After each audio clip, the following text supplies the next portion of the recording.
बाबा जी की प्यारी सात संगत जी, राधा स्वामी जी।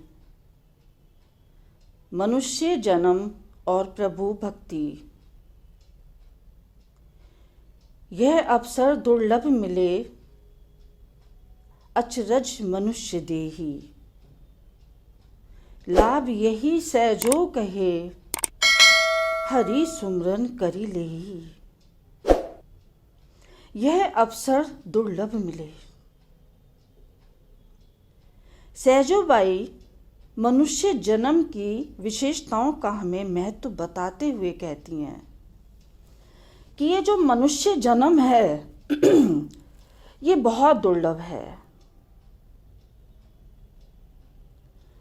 84 के चक्र की एक लंबी दुखदाई भटकन के बाद यह अमूल्य वरदान मिला है हमें मनुष्य के रूप में। इतना ही नहीं, यह 84 लाख योनियों का सिरताज भी कहा जाता है। परमात्मा ने मनुष्य शरीर का निर्माण अद्भुत कारीगरी से किया है। 84 लाख योनियों में से जो ये विवेक की शक्ति है वो बस केवल मनुष्य को ही दी है।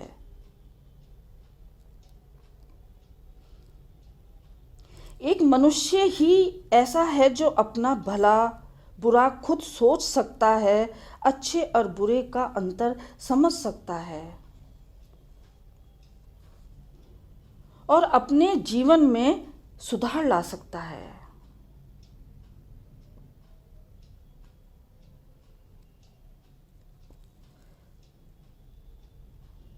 विद्या, विज्ञान, कला और परमार्थ की उन्नति सब मनुष्य को प्राप्त है और किसी योनि में ये सब नहीं है।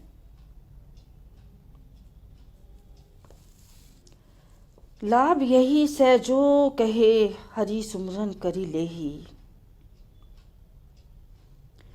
मनुष्य के शरीर में सबसे बड़ी खूबी, सबसे बड़ी विशेषता क्या है? कभी सोचा है हमने? मनुष्य की सबसे बड़ी खूबी ये है कि जीव इस शरीर में बैठकर प्रभु की भक्ति करके प्रभु के साथ मिलाप कर सकता है। जो व्यक्ति आर्थिक, भौतिक और कलात्मक इन सभी में उन्नति करता है और परमात्मा के साथ मिलाप करने की कोशिश नहीं करता, वो अपने मनुष्य जन्म का पूरा लाभ नहीं उठा पाता। वर्तमान अवस्था में मनुष्य अधूरा है।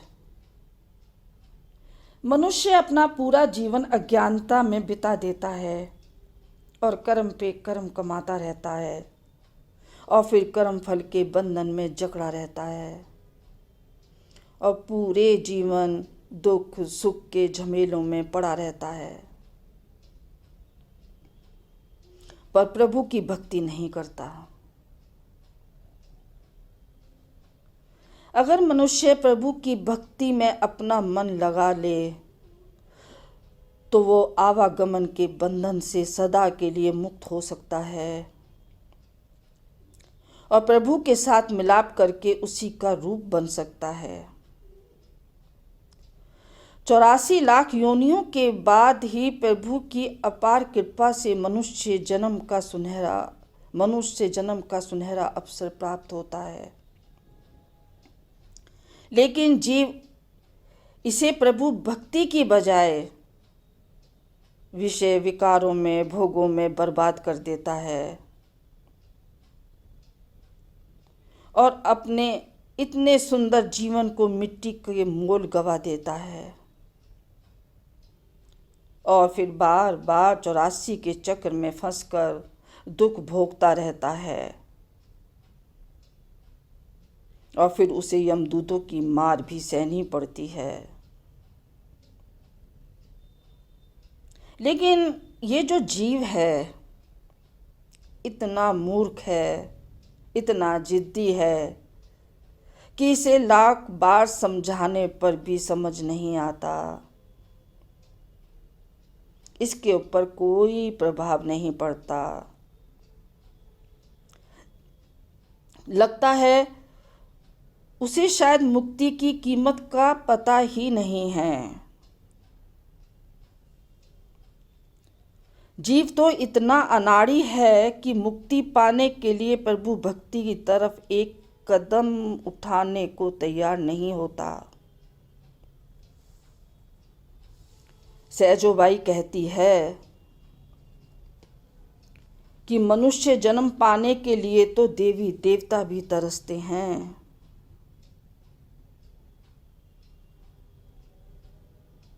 क्यों ना इंद्र को सिंहासन प्राप्त हो जाए और ब्रह्मा के जितनी आयु भी मिल जाए और त्रिलोकी का राजा भी बन जाए।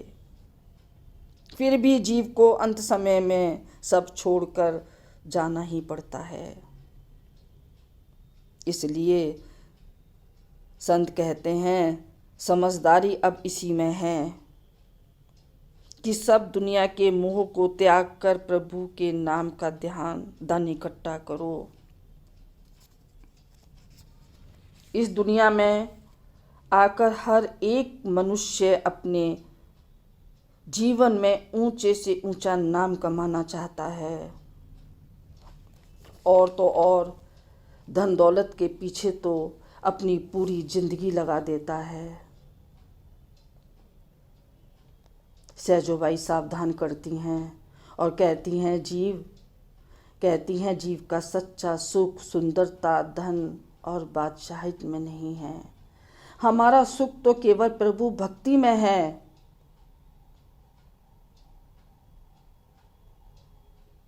महाराजाओं के जीवन में भी प्रभु भक्ति के बिना कुछ नहीं है।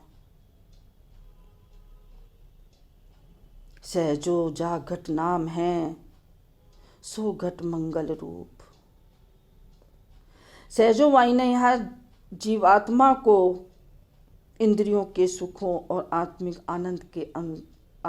आनंद का अंतर समझाने की पूरी कोशिश की है।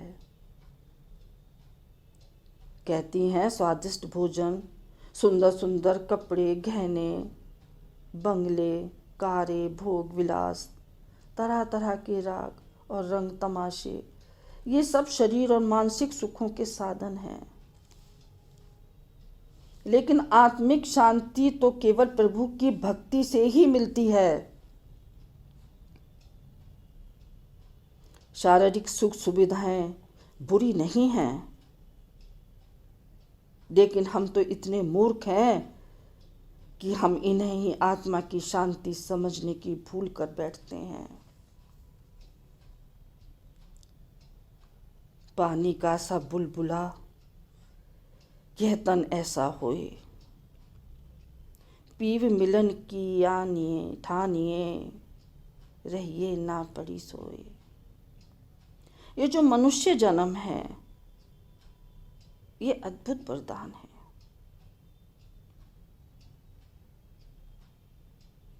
इस सत्य के साथ साथ सहजोबाई हमारा ध्यान एक और सत्य की ओर ले जाते हुए कहती हैं कि ये पानी के बुलबुले के समान क्षण भर का है, लेकिन मनुष्य इस अमूल्य अवसर को अपने आलस्य और गफलत की अज्ञानता के कारण खो देता है। इस पल को कभी बर्बाद नहीं करना चाहिए। सहजोबाई बड़े ही प्यारे ढंग से समझाने की कोशिश करती हैं। कहती हैं कि हमें अपने मन से अपने प्रभु से बात करनी चाहिए और हमें अपने मन में पक्का संकल्प करना चाहिए और प्रभु से कहना चाहिए कि प्रभु इस उद्देश्य की पूर्ति के लिए मैं तन मन से संघर्ष करने के लिए तैयार हूँ। बस मेरे मालिक तुम मेरे ऊपर दया करो। मैं दुनिया में फंसकर ब्रह्मों का शिकार नहीं होना चाहती। मैं ये नहीं चाहती कि इस जन्म में नहीं तो अगले जन्म में परमात्मा से मिलाप कर लेंगे।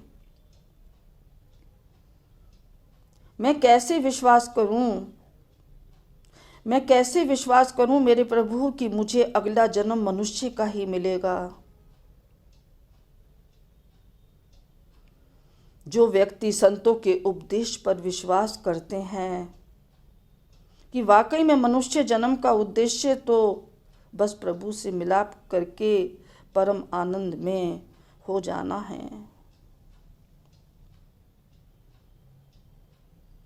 परम आनंद में लीन हो जाना है। मनुष्य को चाहिए कि प्रभु भक्ति की ओर कदम उठाने के लिए देर ना करे। एक किस्सा है कि एक व्यक्ति किसी तीर्थ यात्रा पर जा रहा था। रास्ते में उसे एक महात्मा मिला। महात्मा जी ने उस यात्री से पूछा, भाई कहाँ जा रहे हो? यात्री ने कहा, तीर्थ स्थान पर जा रहा हूँ महात्मा जी। महात्मा के पूछने पर उसने नाम बता दिया कि मैं स्नान करने जा रहा हूँ। महात्मा ने उससे पूछा कि तीर्थ पर स्नान करने का क्या मतलब है और स्नान करने से क्या फल मिलता है? यात्री ने उत्तर दिया कि स्नान करने से मनुष्य जन्म मिलता है। महात्मा ने पूछा, मनुष्य जन्म का सच्चा लाभ क्या है? यात्री ने कहा, महात्मा जी, मनुष्य जन्म ही में ही तो हम परमात्मा की भक्ति कर सकते हैं। ये सुनकर महात्मा को हंसी आ गई। महात्मा जी ने कहा कि भले मानस, अभी भी तो तू मनुष्य ही है। जो काम तू दोबारा जन्म लेकर करना चाहता है, इसी जन्म में क्यों नहीं कर लेता? यात्री सोच में पड़ गया। इस बात का उस पर गहरा प्रभाव पड़ा और वो तन मन से प्रभु की भक्ति में लग गया। सैजो भाई कहती है, किसी प्रभु भक्त की सहायता से अपने अंतर में प्रभु की खोज करनी चाहिए, क्योंकि परमात्मा तो जीव के अंदर ही है। परमात्मा की तलाश में ना तो हमें धर्म स्थान पर जाने की ज़रूरत है और ना ही जंगलों में, पहाड़ों में और ना ही बेयाबान जंगलों में भटकने की आवश्यकता है। किसी भी प्रभु भक्त के मार्गदर्शन के द्वारा हम अपने शरीर के अंदर परमात्मा से मिलाप कर सकते हैं। सच्चा सुख तभी मिलेगा जब प्रभु की भक्ति में मन लगेगा। संत समझाते हैं कि मनुष्य को समझ क्यों नहीं आता कि इस संसार में जीव सांसों की अमूल्य पूंजी लेकर आया है और इस पूंजी का उद्देश्य बस प्रभु भक्ति ही है। जीव क्यों नहीं समझता कि उसकी हर एक सांस हीरे और पन्ने से भी अधिक कीमती है, लेकिन सांसों का नगाड़ा दिन रात बज रहा है और ये पूंजी दिन रात हर पल घट रही है और हम अज्ञानी जीव सोए पड़े हैं। जिस जीव को भक्ति के उद्देश्य की पहचान हो गई है, उसकी हमेशा एक ही कोशिश होती है कि उसका कोई भी सांस प्रभु भक्ति के बिना ना बीते। श्वास से दीपक के बुझे, होत अंधेरी देहे, सहजो सुनी प्राण बिनु, जब कैसो हरि नेहे।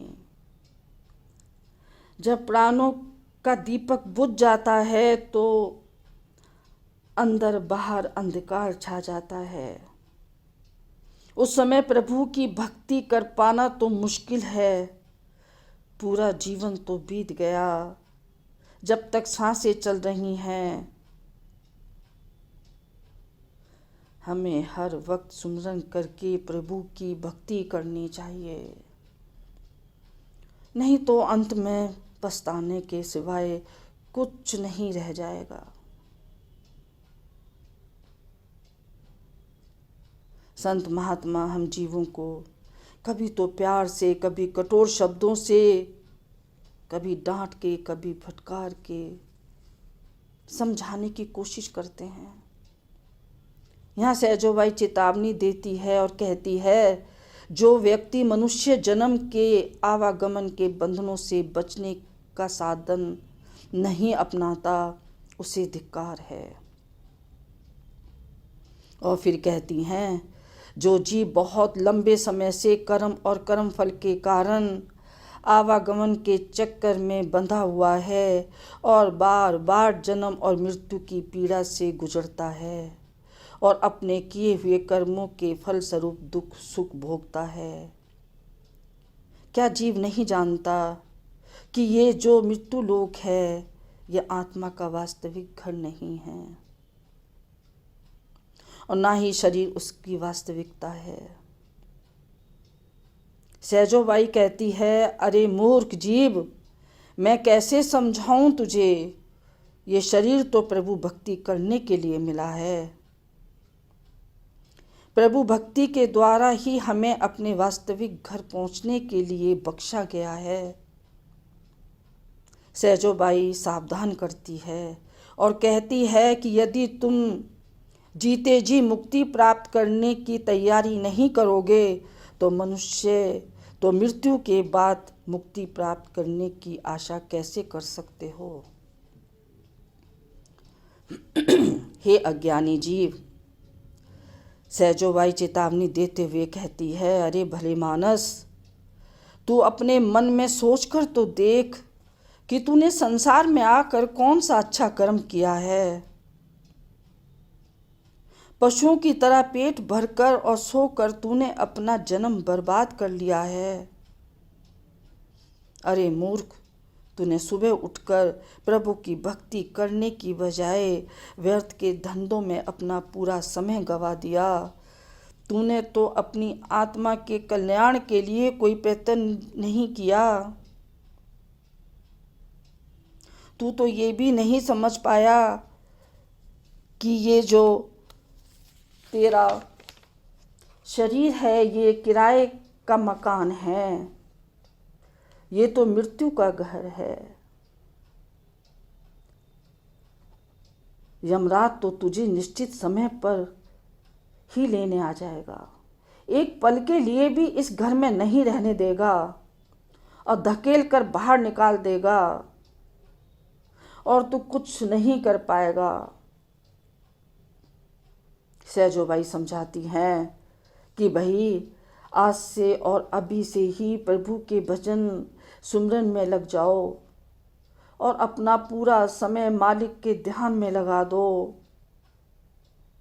मनुष्य जन्म का लाभ उठाकर 84 के चक्र से छुटकारा पालो। मुक्ति मिलने से ही तो यमदूतों की मार से भी बच पाओगे और नरकों से भी बच जाओगे और तू प्रभु की शरण में रहने लगेगा और तू प्रभु का ही रूप बन जाएगा। तू प्रभु का रूप बन जाएगा। मैं आती रहूंगी प्यार भरे शब्दों के साथ। राधा स्वामी जी।